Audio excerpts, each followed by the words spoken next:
Hi friends, welcome back to another session of Easy Made Easy.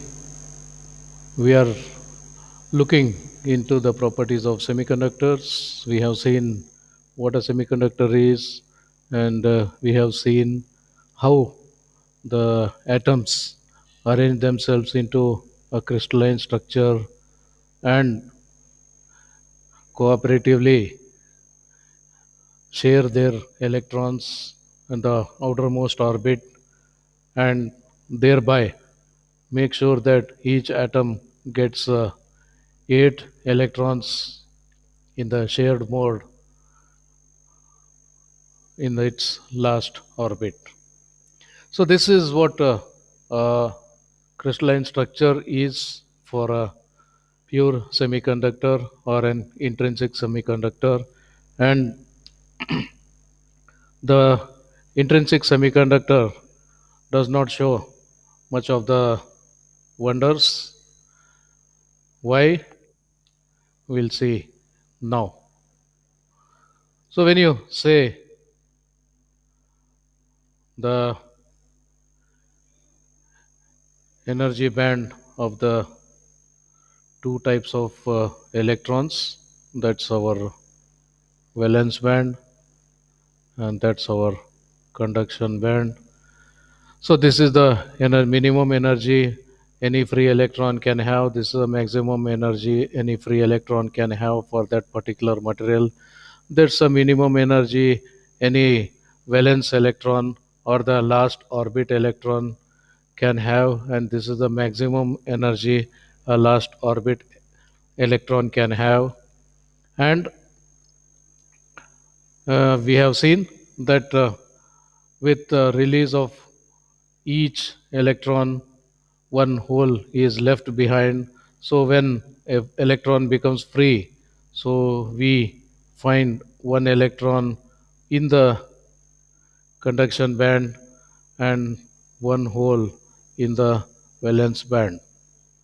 So there is what you can say a free, or there is an electron which has got a energy equal to something in between this, and there is a ion left behind, and that ion has got a energy of something in this range. So we have one vacancy, and that vacancy will have this much of energy because this is on the outermost orbit, so it will be having a higher energy compared to other orbit energies. So the lower energies are occupied by the inner orbit. So we are not worried about the inner orbit, so we are worried about only the outermost orbit, and hence that's it.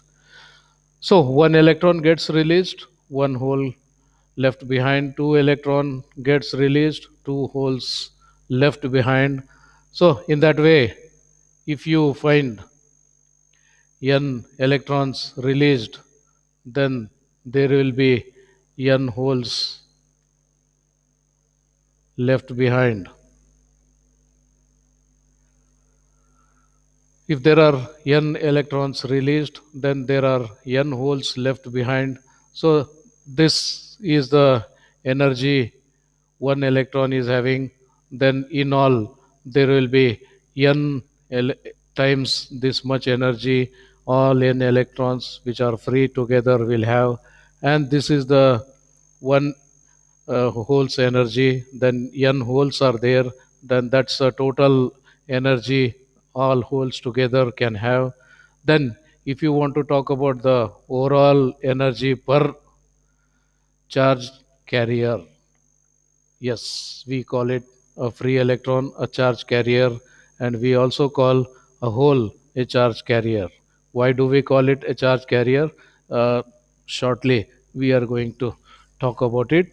So, both electron, which is free, as well as a hole, is called a charge carrier. They can contribute in flow of current. So there are n free electrons and n holes. So if you want to say, so what is the average energy any charge carrier can have. That is what we roughly can take up. That is given by uh, something called Fermi energy level. So there is a big mathematical definition for that. That's 50% of probability that any electron can be made free and all that. So let's not worry much about that. But in principle, if you look at it, we can say that there are n free electrons and there are n holes. The holes are having so much of energy, electrons are having so much of energy.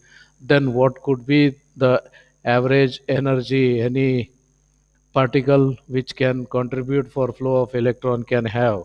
So energy with this level, n energy with this level, then what is the average? Definitely the average has to be somewhere in between. This is our Fermi energy level. So that's one more thing we need to know. This Fermi energy level is going to play a major role in creating more wonders in our coming future. So that's something to do with the Fermi energy level. And for an intrinsic semiconductor or a pure semiconductor, because there is perfect balance between number of electrons and number of holes, it has to be in the midway between conduction band and valence band.